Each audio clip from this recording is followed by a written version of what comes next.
Israel इस पूरी दुनिया में अमन का दुश्मन है।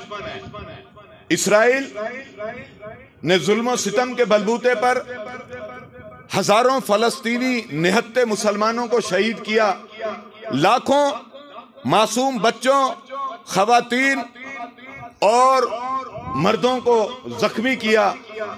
हजारों वो लोग हैं जो माजूरी की जिंदगी बसर कर रहे हैं और इनका कसूरवार सिर्फ इसराइल और यहूदी लॉबी है, जिसने फलस्तीनी इलाकों पर ताकत के बलबूते पर कब्जा कर कर एक नाजायज रियासत कायम की, जिसे इसराइल का नाम दिया गया।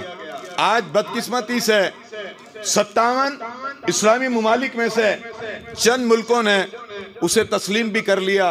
उनके इक़्तिदार के मसाइल होंगे, उनको इक़्तिदार से मोहब्बत होगी, उन्हें दौलत से रग़बत होगी, इसलिए उन्होंने इसे तस्लीम कर लिया। लेकिन हम फाउंडर ऑफ द पाकिस्तान कायद आज़म मोहम्मद अली जिन्ना के उस फरमान पर अमल करते हैं कि कायद आज़म ने फरमाया था कि हम इसराइल को कभी भी तस्लीम नहीं कर सकते।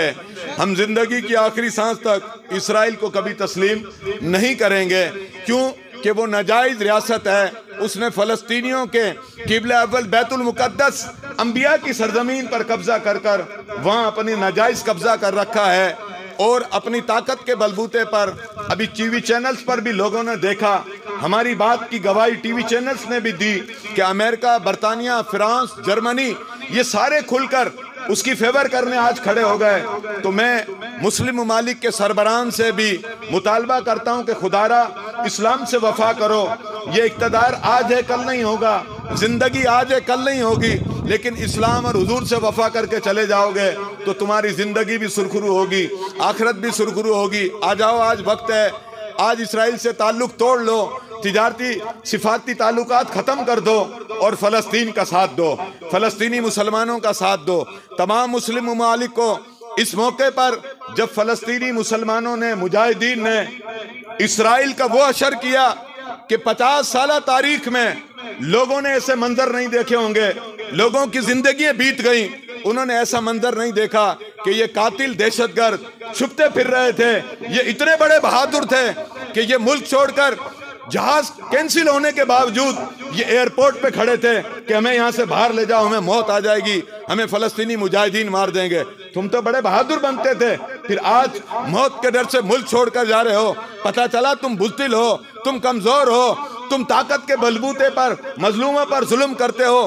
तुम्हें अमेरिका, बरतानिया, इंडिया सपोर्ट करता है, जिसकी वजह से तुम लोगों का खून बहाते हो। अब वक्त आ गया है, आने वाली सदी, यही सदी इस्लाम की सदी है। एक वक्त आएगा इस्लाम का नारा पूरी दुनिया में हर जगह गूंजेगा। जिस तरह फ़लस्तीनी मुजाहिदीन खड़े हुए हैं, इसी तरह एक वक्त अनकरीब आएगा कि कश्मीरी मुजाहिदीन भी खड़े होकर इंडिया की, भारत के इन दहशतगर्दों की ईंट से ईंट बजा देंगे।